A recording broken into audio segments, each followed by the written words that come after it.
Last time on Boobs and Blades, our adventurers were overlooking a cavern and eavesdropping on a conversation between a hobgoblin and a floating black ichor. Once the black ichor had dissipated, the hobgoblin and the two bugbears looked to the corner where a portal started expanding. Whiskey, taking advantage of the enemy's backs turned to him, he snuck over to the table using a spell, Disguise Self, to turn into a goblin, as well as detect magic to see if any of the contents at the table were magical. Upon inspection, he noticed that there was a piece of paper, which was actually a map, and a glass orb had magical essence aura around them. The map giving off a illusionary and transmutation school of magic, as well as the orb giving off a conjuration sense of magic. He grabbed these items off of the table, leaving behind just a few papers, inkwells, quills, and also a vial of reddish-brown liquid. He gave a message to Pyru, informing her of the contents that he had grabbed from the table, and that he could hear voices coming from the portal. They then saw a green small hand coming out from the portal, and Daria and Storm take a step back, preparing to flee if need be, but Brapi uses Bless to invigorate his party to continue to fight. Whiskey casts Firebolt at the one side of the mechanism, hitting it straight on, and Storm run towards one of the bugbears, Pyru tossing one of the dynamites that she had, although missing the mechanism. As the firebolt hit the mechanism, a goblin had appeared out of the portal, but the portal was still there. Whiskey shoots another firebolt at the other side of the mechanism, but this time missing. And their battle starts. Pyru catches a javelin that the hobgoblin had tossed and tosses it off to the side. Brapi casts Hold Person on one of the bugbears, preventing it from moving. Whiskey pulls out his crossbow and shoots it at the previously hit side of the mechanism, nicking one of the wires that was exposed. The portal now started to decrease in size. Storm pierces the hobgoblin through the back of the neck with his rapier and tosses a dagger at the bugbear and hits him straight in the eye. Pyru Kali Ma's the back of the goblin and kills it, and Daria uses her last spell, Ice Knife, at the held bugbear and freezes it to death. Brapi brings down his warhammer and crushes the bugbear's skull in. As the portal closed, there was just a hand, a foot, and part of a goblin's face there, but it had been cut off as the portal closes. Whiskey was able to determine that the portal had a sense of conjuration magic, although there was an essence of something he had not quite seen before, something more powerful than he is used to. With the battle ended, the party investigates the area further to see what other clues they might be able to gather. Storm walks over to the table and grabs that vial of reddish-brown liquid and puts it in his side. The party takes a short break, and the party looks at the map that Whiskey was able to get.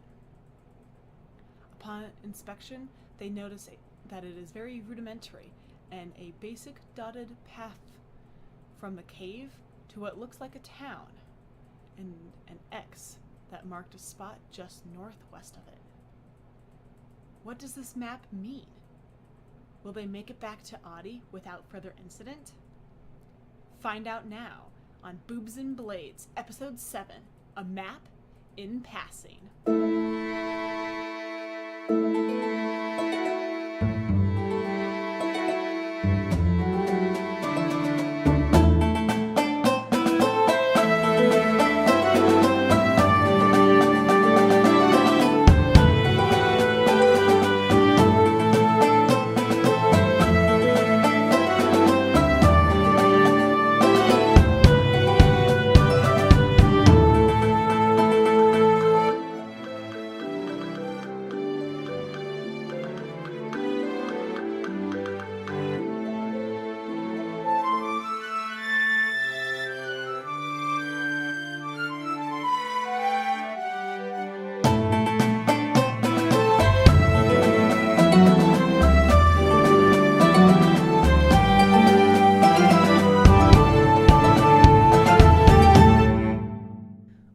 adventurers took a short rest in the cave, healing from their wounds.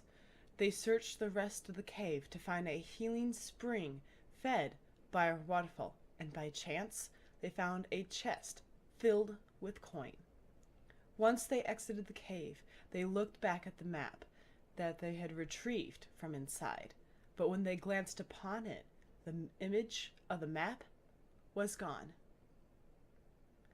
They tried a few things, such as walking into the cave to see if the cave gave the map its magical properties, but in the end, Storm pulled out the vial of reddish-brown liquid he had retrieved from inside and placed a few drops at the corner of the map. Soon, part of the map was revealed, and they realized that this liquid was the key to unveiling the contents of it. They made their way to the town of Fedlam to find a more secure area to rest.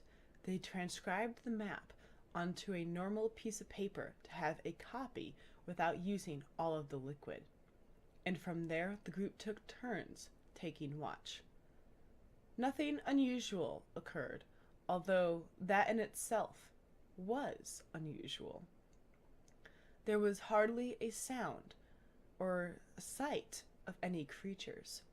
It left the night unnerving, almost daunting. As soon as light broke the horizon, they hitched up their horses to the cart and made their way to Adi in a rush. By nightfall, making good time, they arrived in the small town between Fedlam and Adi. They encountered a man who had been tossed out of a tavern and pushed the doors open, yelling, "How dare you insult me, cow!" making his way back inside. They took a short break to switch out their horses and give themselves a moment to catch their breath. Storm and Whiskey went inside the tavern just to see what this altercation was about, and perhaps grab a drink or two before they continued traveling throughout the night. Apparently, the altercation was between two farmers who raised cattle, saying that theirs was better than the others, and these fights always happened at least several times a week. Once they grabbed their drinks and had that short conversation with the barkeep, they made their way back to the road, heading towards Adi. As the sun rose over the hills, the group saw the town within their sights, the northern walls packed with tents and peoples bustling around, starting their day. The group slowed their pace and entered the northern gate. They had noticed that there were several horses hitched to the outside of the jailhouse, one of which was in plated armor.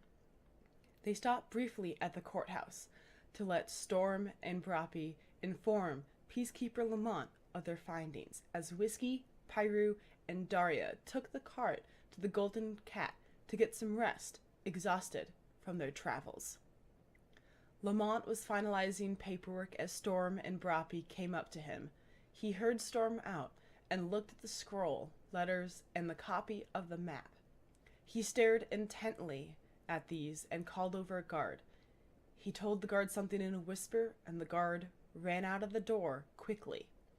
Lamont looked back over at Storm and Brappy and told them once their group rested that they should all immediately make their way back here to his office chambers. Hey everyone, sorry about getting these videos out late to you guys. I've had some real life stuff kind of pop up, making it difficult for me to have time to edit them, but I should have some free time now with the holidays kind of coming around, and I'll be able to get you guys all caught up to episode 9 or 10, which is our most recent episode. And in the meantime, you feel free to check out our Twitter page where we have all of the behind the scenes stuff and images of everything I've given the players, as well as checking out our YouTube channel and our Twitch channel, which are all in the link down below. But in the meantime, here's a video from everybody. Happy holidays from all of us here at Boobs and Blades. Happy holidays. Happy holidays. Yay. Hope you guys have a great one. Thanksgiving that just passed, Christmas coming up, and New Year's just around the corner. And any other holidays, because she didn't include them all. True, those are the ones I celebrate, I suppose. Miroslav. No. Oh. Happy Miroslav. Winter solstice. Yule. We're having a great Hanukkah. Miroslav, aren't we? Miroslav is gonna be great. Everybody's gonna die. Yeah. Poor Gary. I knew him well. All of us. Thank you. Yeah, Thank you for watching and supporting us, and future episodes will soon come out. Have a good one. Bye. Bye.